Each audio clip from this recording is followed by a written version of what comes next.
दोस्तों, भारत हमेशा से ही एक समृद्ध और खुशहाल देश रहा है, लेकिन पिछले कुछ सदियों में यहाँ पर गरीबी की बहुत मार पड़ी है। नमस्ते दोस्तों, स्वागत है हमारे channel thoughts bye Bhushan Sahu में। और आज हम बात करने वाले हैं ऐसे टॉपिक के ऊपर जिसने बहुत से लोगों के दिमाग को उलझा कर रख दिया है कि भारत इकोनॉमिकली इतना रिच होने के बावजूद भी इस देश में रहने वाले बहुत से लोग गरीबी के नीचे जीने को क्यों मजबूर हैं। दोस्तों, भारत बीते कुछ सालों में इकोनॉमिकली बहुत ही तेजी से आगे बढ़ रहा है।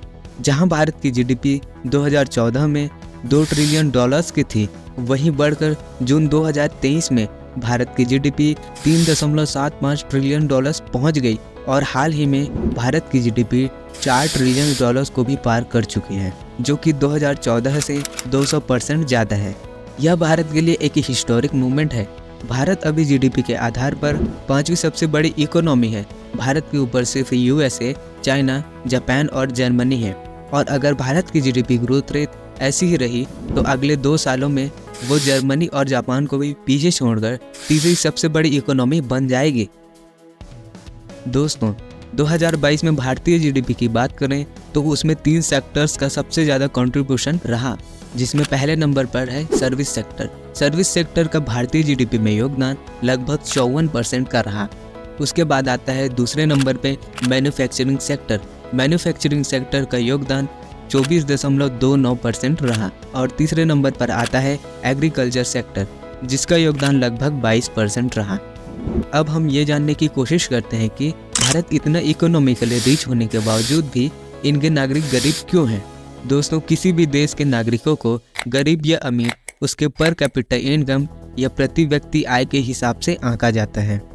भारत में एक एवरेज मैन की per capita income world bank के अनुसार 2389 अमेरिकन डॉलर थी, जो लगभग 2 लाख रुपए के बराबर है, जो लिस्ट की टॉप जीडीपी कंट्रीज के मुकाबले काफ़ी कम है। आपको ये बता दें कि पर कैपिटा इनकम किसी देश की टोटल नॉमिनल जीडीपी और उसमें रहने वाले लोगों के आधार पर मापी जाती है। और अगर हम इतिहास में जाएं तो भारत की रिचनेस में सबसे बड़ा झटका तब लगा जब अंग्रेज भारत में आए। उन्होंने पहले ही दिन से भारत की भोली भाली जनता को लूटना प्रारंभ कर दिया। भारत की इसी लूट के बारे में भूतपूर्व प्रधानमंत्री मनमोहन सिंह जी का कहना है कि कैम्ब्रिज के इतिहासकार एंगस मैडिसन ने बताया था कि सन 1700 में भारत वर्ल्ड जीडीपी का 22.6% शेयर होल्ड करता था, जो कि उस समय के पूरे यूरोप के जीडीपी 23.3% के लगभग बराबर थी, जो घटकर 1952 में भारत की वर्ल्ड जीडीपी में शेयर सिर्फ 3.8% रह गई थी। इन सब कारणों के अलावा भारत में पॉवर्टी के कई अन्य कारण भी हैं, जैसे पॉपुलेशन का लगातार बढ़ते जाना।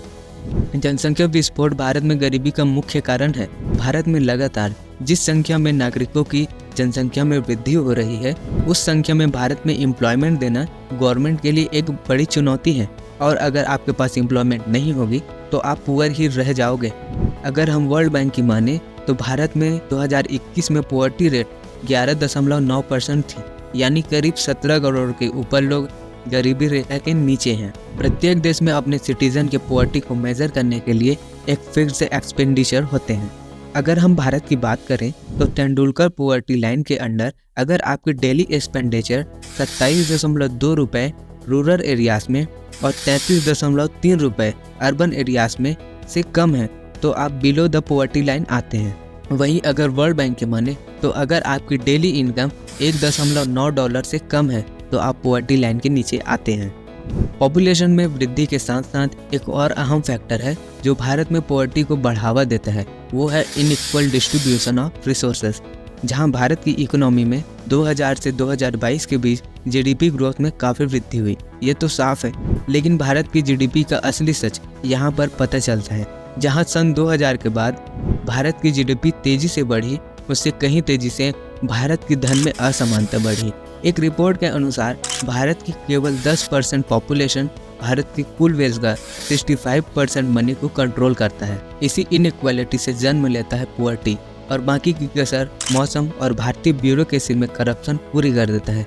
करप्शन के कारण गरीबी के उन्मूलन में जारी की जाने वाली बहुत सी राशि गरीबों तक पहुंचने से पहले ही समाप्त हो जाती है। भारत में पॉवर्टी को पूरी तरह से हटाना तो बहुत ही मुश्किल कार्य है, परंतु कुछ चीज़ों पर अगर गवर्नमेंट ध्यान दे तो ये संभव भी हो सकता है, जैसे भारत में मैक्सिमम लोगों के लिए रोजगार क्रिएट करना। साथ ही ये एक नागरिक की भी जिम्मेदारी है कि वो अच्छे से पढ़ाई करे, अच्छे से स्किल डेवलप करे और अपने पॉवर्टी के साइकिल को तोड़े। तो इस वीडियो में बस इतना ही दोस्तों।